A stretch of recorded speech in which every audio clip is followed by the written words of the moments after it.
안녕하세요. 피지오프입니다.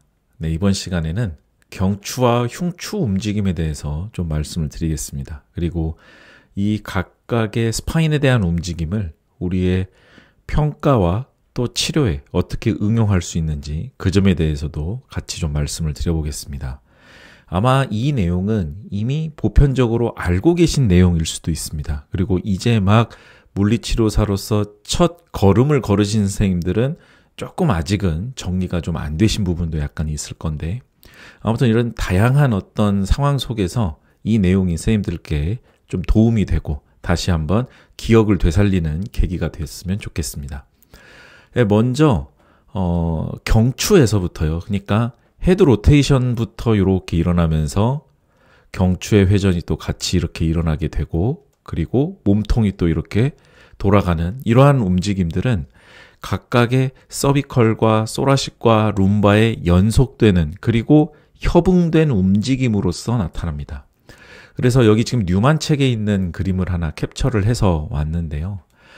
먼저 정중앙에서 오른쪽으로 라이트 로테이션을 이렇게 시킬 때는 크레니오 서비컬 스파인, 그러니까 머리에서부터 경추에 이르기까지 회전의 80도를 담당하고, 그 다음에 흉추에서부터 룸바까지의 회전을 한 40도 정도를 담당해서 전체적으로 오른쪽으로 로테이션을 했을 때 120도 정도가 나오는 것이 정상 범위이다라는 내용을 설명해 주고 있습니다.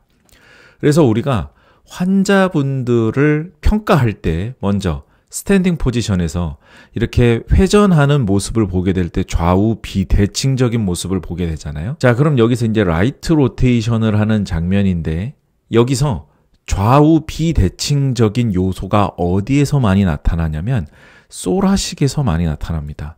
대부분 크레니오 서비컬 로테이션이라 그래서 머리에서부터 목까지 이렇게 담당하는 회전의 양은 좌우 거의 대칭인 분들이 많아요. 그런데 소라식에서 차이가 나서 왼쪽과 오른쪽에서의 회전이 좀 비대칭적이 되는 경우는 종종 나타납니다.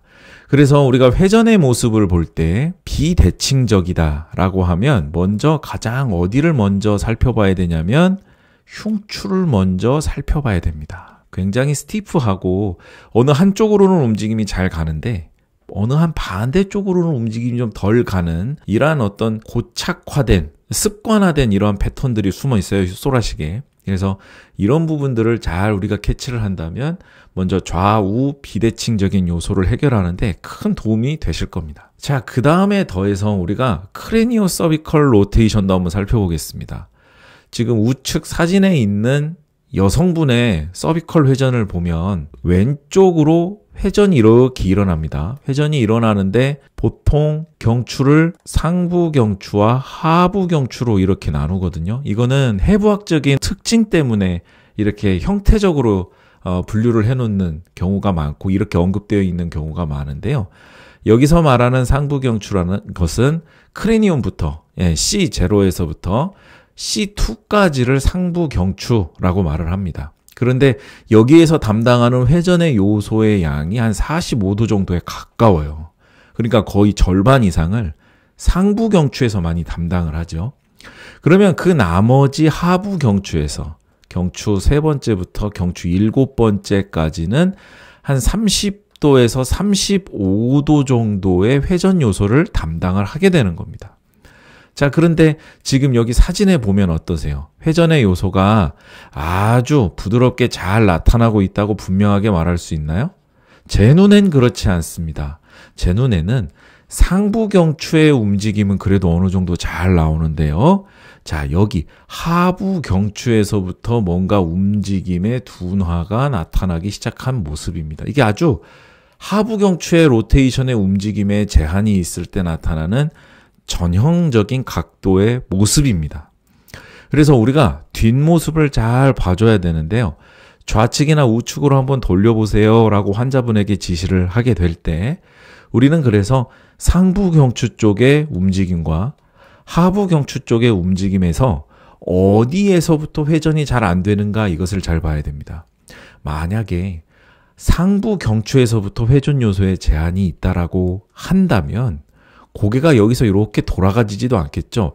옆면에 얼굴이 이렇게 노출이 되는 게 쉽지가 않습니다. 상부 경추에서부터의 문제라면. 그런데 상부 경추의 문제는 거의 없는데 하부 경추에서의 문제일 때는 이렇게 회전의 제한이 일어나고 얼굴 모습이 이렇게 나타나는 어떤 면적이 좌측과 우측이 이렇게 좀 차이가 나는 경우, 이런 경우는 하부 경추를 우리가 주로 보죠.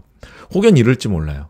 하부 경추에 문제가 없고 상부 경추에 문제만 있으면 하부 경추만 회전이 거의 일어나지 않나요? 이렇게 이제 기계적인 어떤 관점을 가지고 말씀하실 수도 있는데, 사실 우리 인체라는 것은 그렇게 되기는 쉽지는 않습니다. 그래서 상부 경추의 문제라면 아예 0도에서부터 45도 이 사이에서부터 회전 제한이 걸리게 되죠. 그래서 그 이상 회전이 걸리지 않는 이런 상태가 나타나게 됩니다. 그런데 그렇지 않고 이제 45도를 넘었어요. 45도에서부터 한 80도 사이에서 제한이 나타난다라고 하면 그때는 이제 하부 경추 쪽을 집중적으로 치료를 하는 거죠. 상부 경추 쪽은 크게 만질 필요가 없습니다. 혹여 이제 어떤 도움을 위해서 경추 1번과 경추 2번 사이에서 경추 1번을 가지고 회전에 대한 모빌리제이션을 해줄 수는 있어요. 하부 경추의 문제라도.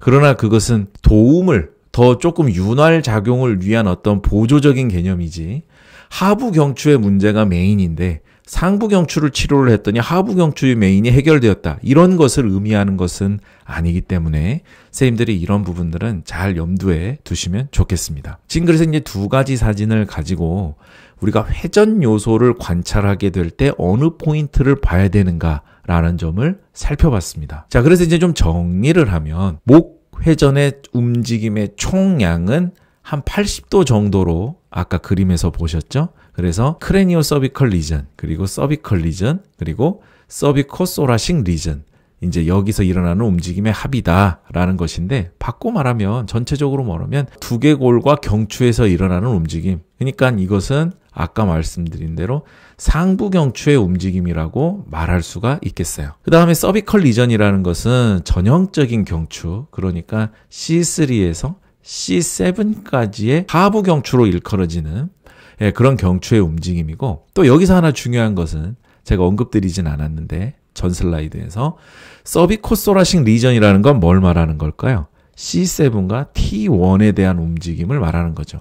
그러니까 움직임의 양으로 보면 상부 경추가 제일 양이 많고 그 다음으로 많은 것이 경추 세 번째부터 경추 일곱 번째, 그리고 가장 움직임이 적지만 그래도 유의미한 움직임은 맞습니다. 그래서 가장 움직임이 적은 것이 이 CT 정션에서의 움직임, 이것이 사실 제일 적게 일어난다, 이렇게 정리를 드릴 수가 있겠습니다. 그래서 엔드레인지에서 뭔가 살짝 걸린다라고 하면 특히 경추 3번에서 경추 6번째 여기를 좀 부드럽게 치료를 해주고, 맨 마지막에 엔드레인지에는 어디가 걸리겠어요? 회전 요소가 경추 7번째에서 T1에 걸리겠죠. 이렇게 정리를 한번 해드려 볼까요? 그러면 C0에서 C2, 검은색으로 제가 한번 표시를 해보겠습니다.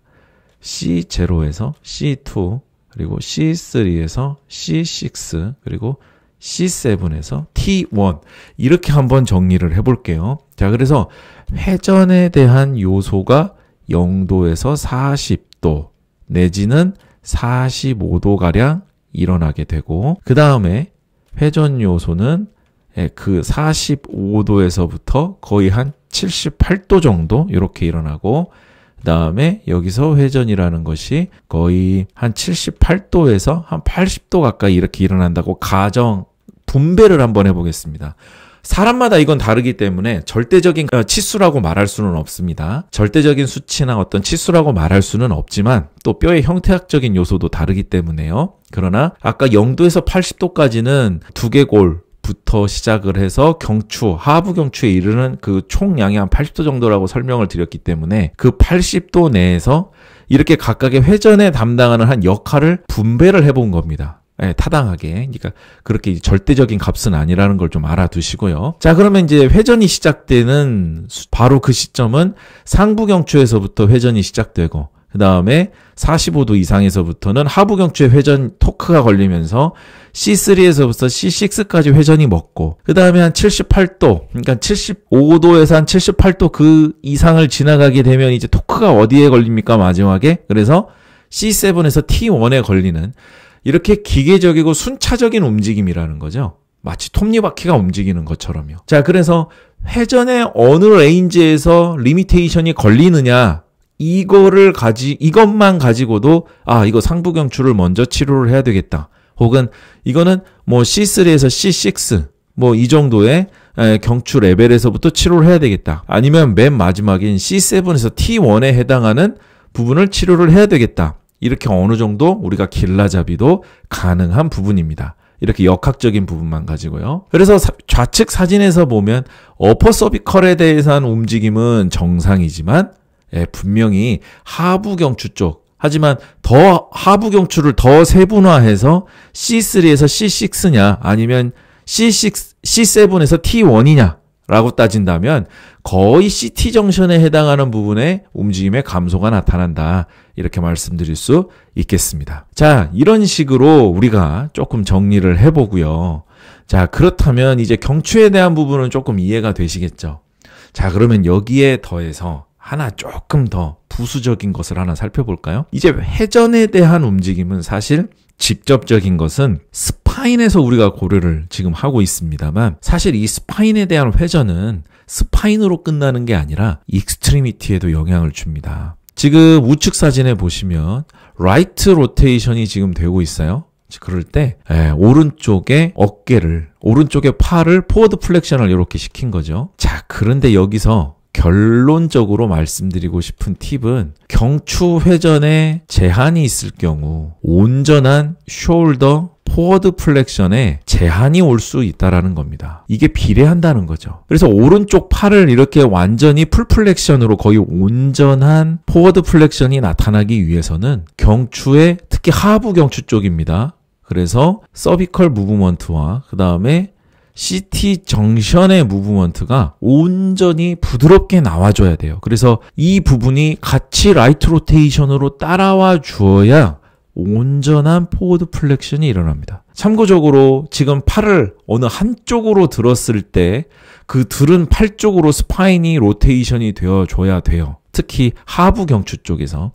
근데 양쪽 팔을 들 때는 어떻게 돼요? 익스텐션이 일어나줘야 됩니다. 그래서 팔을 포워드 플렉션으로 이렇게 들 때는 스파인이, 특히 T스파인, 여기서는 미드까지의 움직임이 될 거예요. 그래서 어퍼 쪽과 미드 소라식에 대한 어떤 각도가 익스텐션이 한 10도 정도 익스텐션이 나와줘야 돼요. 어떨 때? 양쪽 팔을 포워드 플렉션 할 때. 그럼 반대로 양쪽 팔을 익스텐션 할 때는 어떻게 되겠습니까? 거꾸로 10도 정도 플렉션이 나와줘야 됩니다. 같은 레벨에. 이것도 참고적으로 좀 알아두시면 좋고요. 그래서 지금 사진은 우리가 이제 환자분 평가하면서 특히 지금 한쪽 팔 들어보세요 할 때 왼쪽 따로 오른쪽 따로 이렇게 평가를 하잖아요. 그렇게 팔의 움직임만 가지고 일단 어느 쪽이 더 약하네 라고 우리가 짐작할 수가 있어요. 가령 예를 들면 왼쪽과 오른쪽을 각각 포워드 플렉션의 어떤 정도를 보기 위해서 팔 한번 들어보세요 라고 환자분에게 요청했을지 모릅니다. 자, 그렇게 하고 나면 두 번째 평가에서는 이 각각의 포워드 플렉션에 맞게 거기에 C스파인의 로테이션도 병행을 해서 평가를 해보는 것이 중요하죠. 가령 예를 들면 이런 게 있습니다. 자, 고개는 정중앙에 센터에 놓고요. 이쪽 팔을 들게 하고 또 이쪽 팔을 들게 했어요. 그때는 오른쪽 팔이 뭔가 감소를 나타냈습니다. 그런데 내가요, 이번에는 머리를 오른쪽으로 회전을 하게 하고 지금 여기 엄지손가락으로 스파인을 오른쪽으로 회전될 수 있게 극돌기를 밀어줬어요. 그랬더니 풀 플렉션이 나왔습니다. 그러면 이건 숄더 조인트만의 문제라고 말하기는 어렵죠. 그렇죠? 특히 CT 정션에 대한 움직임과 서비컬에 대한 움직임, 그리고 거기에 나아가서 부수적으로 미드소라식에 대한 움직임까지 살려줬더니 포워드 플렉션이 개선되었다라고 하는 것은 이건 스파인의 문제도 같이 관여되어 있는 거죠. 특히 CT 정션에서부터 미드 소라시까지의 어떤 움직임을 살려줬을 때는 스카플라의 어버드 로테이션이 훨씬 수월하게 잘 일어나게 되거든요. 그것 때문에 상방회전이 더 부드럽게 일어나면서 제한 요소가 사라지니까 풀플렉션으로 가는 경우가 종종 있습니다. 그래서 우리가 어깨를 평가할 때에도 온전히 서비컬과 소라식에 대한 이런 병행된 움직임을 살펴볼 필요가 있다라는 겁니다. 그래서 정리를 해보면 CT 정션의 움직임은 팔을 완전히 올리기 위해서는 필수적이라는 겁니다. 특히 팔을 한쪽씩 들어보게 했을 때는 먼저 팔 자체의 움직임만 관찰을 해보고 거기서 어느 한 부분이 더 감소되었다라고 하면 그때는 한 번 더 확인하기 위해서 하부 경추의 움직임과 그리고 미드 소라식까지의 소라식의 움직임까지 같이 위치 변화를 주어 보면서 팔의 움직임을 관찰해보자. 그래서 유의미한 변화가 나오고 소라식에 대한 그리고 CT 정션에 대한 어떤 움직임을 살려줬을 때 팔의 움직임이 개선되었다면 그건 온전한 숄더 조인트만의 문제가 아니라 스파인과 연계된 문제일 확률이 높다. 그래서 스카플라에 대한 어떤 움직임이 더 많이 관여되는 상황이다라고 볼 수가 있겠습니다. 그래서 관련된 자료인데요. 여기 보면 이 트렁크 로테이션의 근육에 대한 팔을 들었을 때 그 근육의 움직임과 트렁크 움직임에 대해서 다루고 있는 논문입니다. 그러니까 트렁크의 로테이션의 양에 따라서 팔을 올릴 때 그리고 스카플라가 어버드 로테이션 할 때 근육의 어떤 EMG의 변화가 어떻게 나오는지 이런 것들을 보는 거죠. 훨씬 수축이 신속하게 일어나고 잘 활발하게 일어나는지 혹은 감소되었는지 이런 것들을 통해서도 우리가 조금 더 근거 있는 자료들을 통해서 확인할 수 있다라는 내용을 담고 있기 때문에 한번 여러분들 편리하신 시간에 한번 공부하시면 좋겠습니다. 그래서 이렇게 정리를 이제 끝으로 영상을 마무리하면서 정리를 해보겠습니다. 팔이 온전히 끝까지 올라가지 않는다. 한쪽씩 말하는 거죠. 검사했을 때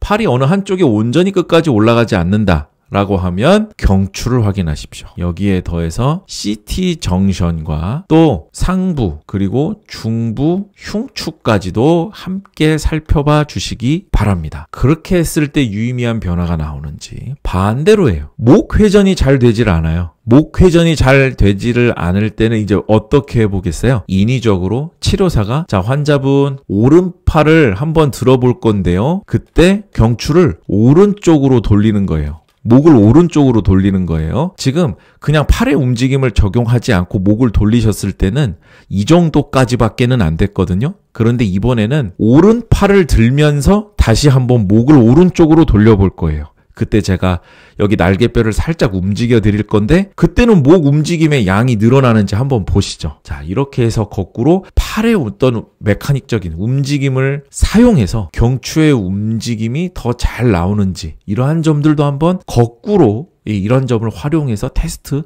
해보실 수 있습니다. 두 가지의 경우 다 어떤 유의미한 변화가 나온다면 오직 그 해당 부분에 대한 문제만이 아니라 경추와 그다음 스카플라 혹은 스카플라와 경추 그리고 소라식 이런 스파인과 날개뼈 사이의 움직임이 같이 연계되어 있다는 근육 쪽을 더 많이 살펴봐야 된다는 결론에 이르게 되죠. 왜냐하면 뼈를 움직이는 건 결국에는 근수축이 관여가 되니까요. 무조건 근육을 살펴보지 않을 수가 없게 되는 겁니다. 그래서 우리가 이러한 점들을 통해서 단지 경추 문제만이 경추로 끝나지 않고 또 어깨 문제가 또 어깨 문제만으로 끝나지 않습니다. 이런 역학적인 것들 때문에 여러 가지 부위를 같이 살펴봐야 되는 결론이 나오는데요. 그래서 이번 영상에서 다룬 내용은 경험이 있는 선생님들이시라면 아마 보편적으로 다 알고 계시는 내용일 겁니다. 환자분들을 볼 때. 그러나 한번 이렇게 이제 정리하는 차원에서 그리고 한번 또 살펴봐 주시고 이제 또 막 배우기 시작한 물리치료사의 첫 걸음을 떼기 시작하는 선생님들께서는 이 내용을 계속 반복적으로 돌려보시면서 또 환자분들하고 또 같이 상담하고 평가하고 이렇게 해서 또 맞춰보시고 이러한 지식을 여러분의 것으로 꼭 만드시기를 바라겠습니다. 네, 이번 영상 여기까지 하도록 하겠습니다. 끝까지 시청해주신